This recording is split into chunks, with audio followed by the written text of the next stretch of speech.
যতখানি সোচ্চার আমি আরজিকরের নির্যাতিতাকে নিয়ে হতে পারি, ততখানি সোচ্চার আমি বাংলাদেশের কাউকে নিয়ে হতে পারি না। হলে তাতে বাংলাদেশের কিছু যায় আসে না। এই যে ধর্মের সুশ্রুরি এখানে হচ্ছে, ওখানে কেন হচ্ছে না? ওখানে হিন্দুদের রক্ষায় কেন আমরা এগিয়ে আসি? ওখানে হিন্দুদের রক্ষা করা ওখানকার সরকারের কাজ, ওখানকার নাগরিক সমাজের কাজ। তারা সাধ্যমতো করছেন, পারছেন, ব্যর্থ, যেখানে পারছেন পারছেন, যেখানে পারছেন না ব্যর্থ হচ্ছেন। তানিয়া বলবে আমাদের দেশে বিদেশ মন্ত্রক রয়েছে, আমাদের কাজ তা নিয়ে বলা নয়।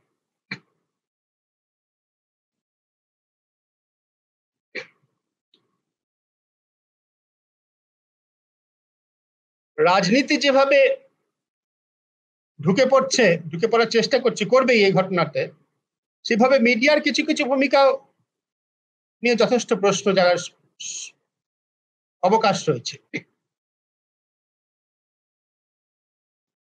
একটি বড় সংবাদ প্রতিষ্ঠানের নানা সংবাদ মাধ্যমে এক রহস্যময় কাকু, কোট আনকোট কাকুর কথা বলা হচ্ছে, যিনি নাকি শ্মশানের সঙ্গে ছিলেন, যিনি দাহ করাতে উল্লেখযোগ্য ভূমিকা নিয়েছিলেন, দাহ করা কাগজপত্র যিনি সই করেছিলেন।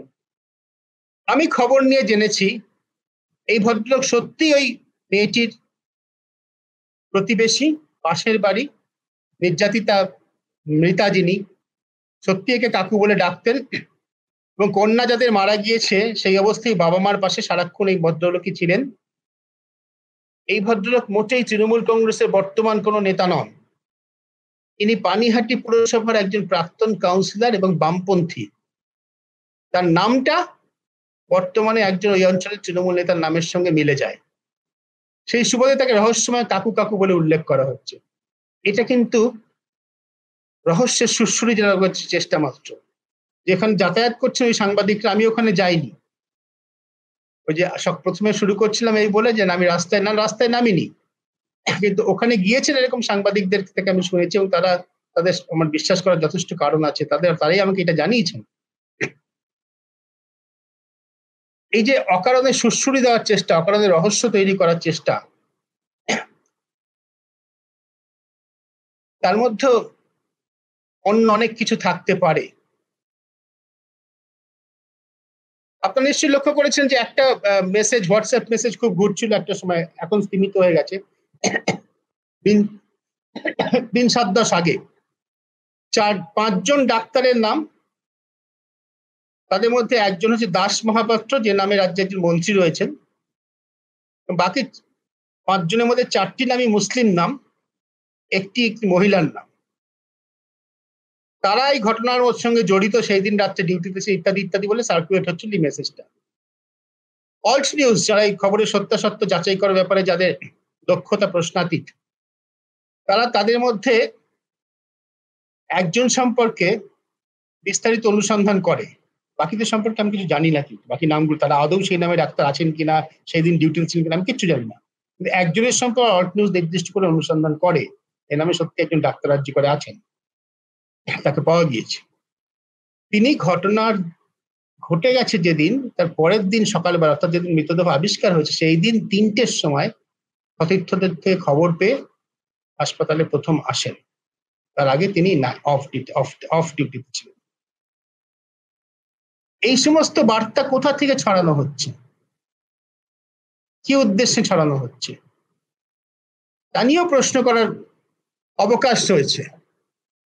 নির্যাতিতার জন্য ন্যায় বিচার চাওয়ার সঙ্গে সঙ্গে এই প্রশ্নগুলোকে আমি সাংবাদিক হিসেবে উড়িয়ে দিতে পারি না।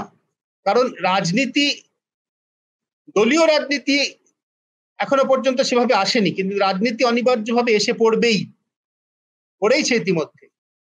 দলীয় রাজনীতি যখন আরো বড় আকারে আসবে, তখন এই প্রশ্নগুলো উন্মোচিত হবে যে পিছনে কারা ছিল, কারা বেশি উস্কানোর চেষ্টা করেছে। আমি খুব দায়িত্ব নিয়ে বলছি, মনে করার যথেষ্ট কারণ আছে যে কোনো কোনো বড় সংবাদ মাধ্যম তারা এমন ভাবে খবরটাকে পরিবেশন করছে, মিথ্যা সত্যি সত্যি সেটাকে বলা যাবে না, কিন্তু অর্ধসত্য তাকে বলতেই হয়। খবরের জগতে অনেক সময় অর্ধসত্য মিথ্যার থেকেও মারাত্মক, কারণ অস্থির সময় সেটা যেরকম সেন্টিমেন্ট তৈরি করে, তা মোটেই সমাজের পক্ষে ভালো নয়। নির্দিষ্ট উদ্দেশ্য নিয়েই নিশ্চয়ই তা করা হচ্ছে, যথেষ্ট মনে করার কারণ আছে যে কিছু কিছু অর্ধসত্য এইভাবে প্রকাশ করা হচ্ছে। এই তথাকথিত কাকুর নামটি গোপন রাখা আমি মনে করি যে এই খেলার একটা বড় চাল। আমি জানি এখন পর্যন্ত যা বললাম তাতে ইতিমধ্যে প্রচুর মন্তব্য আসতে শুরু করবে যে চটি চাটা ইত্যাদি, তৃণমূলের দালাল ইত্যাদি। তাতে আমার কিছু যায় আসে না।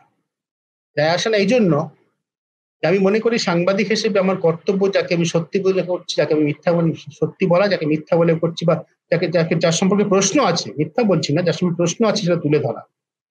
সেটা করলেই আমি দায়িত্ব পালন করব সাংবাদিক হিসেবে। গড্ডলিকা প্রবাহে গা ভাসানোর জন্য সুদীপ্ত সেনগুপ্ত বা fourth pillar with the people নয়।